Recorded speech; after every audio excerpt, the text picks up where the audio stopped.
tells me that goose-stepping morons like yourself should try reading books instead of burning them.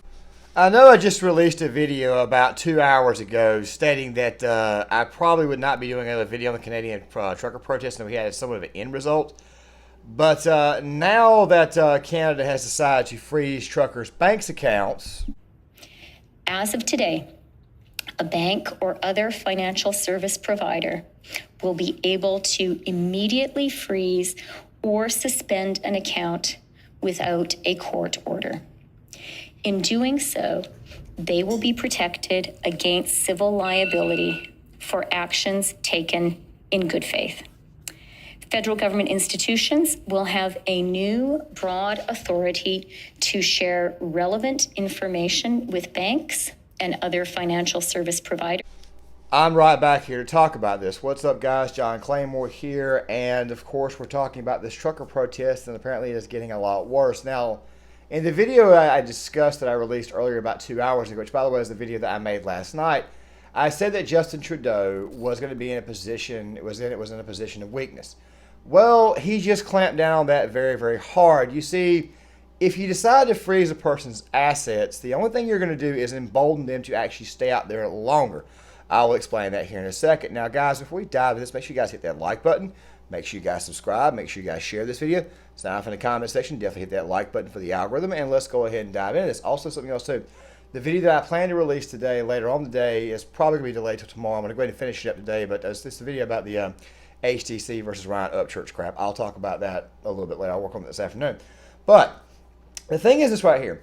This right here is really just a desperate attempt to try to get bigger and bigger institutions to kind of, like, I guess, shut the truckers up and shut them down.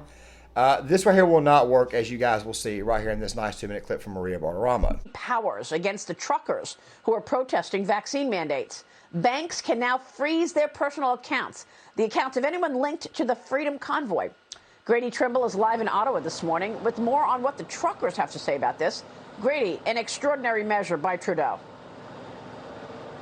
It is, Maria, by invoking this Emergencies Act, which has never been used before in the law's current form. It gives the federal government sweeping powers, including providing local police with federal law enforcement resources. On top of that, you can see the truckers are still here. It also gives the Canadian banks the ability to freeze bank accounts without a warrant of anyone participating in this road blockade, as well as anybody funding it. And if trucks are blocking the road, they can suspend the insurance of those truckers. On top of that, this will expand the scope of money laundering and terrorist financing laws to include and to cover crowdfunding sites like Give, Send, Go, where donations of millions of dollars have been pouring in from all over the world, including the United States, and much of it from Canada. And so Give, Send, Go has ignored a court order and provided truckers, they say, with some of the money,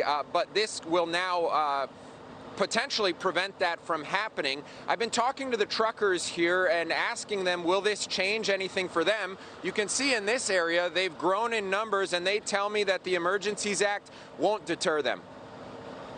When we were talking earlier, you said, I already can't do my job, so, you know, suspending my insurance doesn't do anything. Nope, as soon as the mandates came in to stop us from crossing the border, I was done, because that's all I do, so it's nothing new to me. Because you're not vaccinated? No, I am not. The only thing that's going to convince me to leave is us getting our rights and freedoms back. And since this convoy started here in Canada, there's been talk of other movements growing across the United States, and now... You see, guys, the situation is only going to embolden the truckers to just sort of see it through, which is, by the way, I've been suspecting would happen the entire time, that they would actually see it through. Well, actually, I got to take it back, because this whole thing started, I didn't believe they were going to go that far, and then I realized, well, hey, these guys are actually serious about this. These guys are actually serious about ending the mandates, which, by the way, has been working. A lot of provinces are ending the mandates. A lot of provinces are ending the vaccine passports. And this peaceful protest is working. You see, if you can't peacefully protest, then that means violent insurrection could occur afterwards. I made that point in the previous video. By the way, YouTube, that was not an advocation or anything. And you see, guys, the thing that really and truly, that I guess that Justin Trudeau does not understand, is that right now the entire world is watching him. Okay, as you guys see this post from Babylon B that I called earlier just before I started making this video, the world is watching. The world is watching the West. They are seeing not so much of a guy who's a tyrant, but they're seeing a guy who's just a flat-out idiot, who's just an absolute moron and a bit of a tard. You see, right now, Trudeau does not have any respect coming his way. I mean, just listen to the guy talk. I mean, does that there sound like a guy who needs to be respected? Does that there sound like a guy you're going to take serious? Hell no, you're not. The guy's an absolute joke, and the entire world knows it. So let's just go ahead and say that he's like, okay, well, I'm going to have the bank accounts frozen. Okay. A lot of these provinces, as I said before, are already undoing the mandates. They are already not just undoing the mandates, but they are also undoing the passports. So you mean to tell me that now that these sudden provinces that are undoing all this stuff, you mean to tell me that they're suddenly going to be like, hey, you know what? We're going to go through with seizing these people's money. I would be willing to bet that most of these truckers are from Alberta, Manitoba, Saskatchewan, probably the rural areas of British Columbia. I'm pretty sure that a lot of these guys are coming from much more rural areas and much smaller banks that are not going to enforce this etiquette.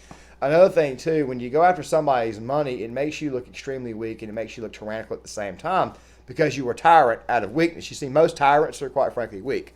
You take a look at China really quick. They're so weak in the Olympics that they're getting our own athletes to actually play for them. Yeah, I'm not joking. I'm not joking. It's actually going on. They're that weak of a society. This is what communism and leftism produces. Weakness. Weakness on every level. I'm going to abuse my power even though you're not effective at abusing it. You see, right now, Justin Trudeau is getting laughed at probably on the world stage by every single leader that matters. Trust me. People that, I mean, maybe not the Biden administration, but trust me. People in Europe, people towards the right, leaders of Hungary, leaders of Poland, I mean, probably Putin, probably even China is probably laughing at this to a certain degree because he sucks at the China and they're seeing exactly how ineffective that he is and the threats and everything. He's not had to actually lead his nation because, like I said, on multiple occasions, Justin Trudeau is a very, very weak leader. And as you guys are seeing, he's also very, very stupid, very callous.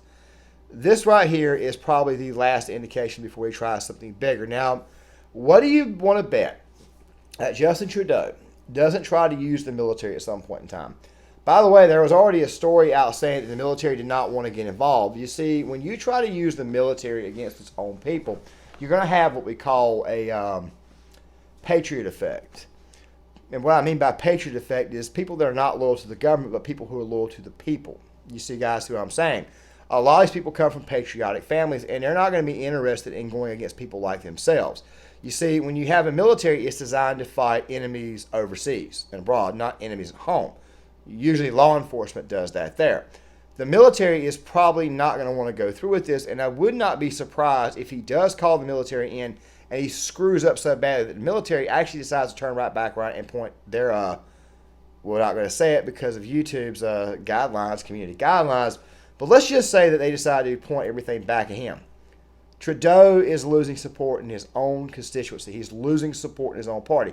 Now, there is one more thing that I've got to talk about because I heard this morning, and let me go ahead and roll this clip.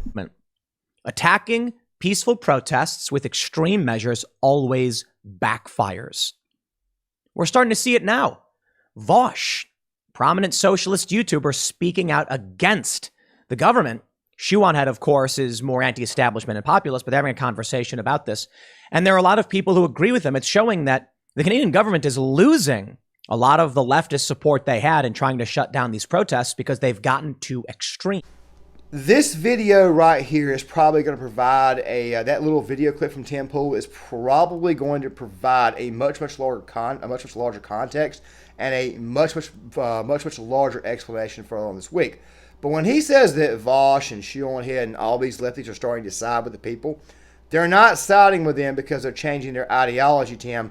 They're siding with them because they live in big cities where they have to rely on truckers to bring them their food. They're starting to see how hopelessly outgunned they are in every situation when they decide to step on their constituents who live in rural areas and small towns.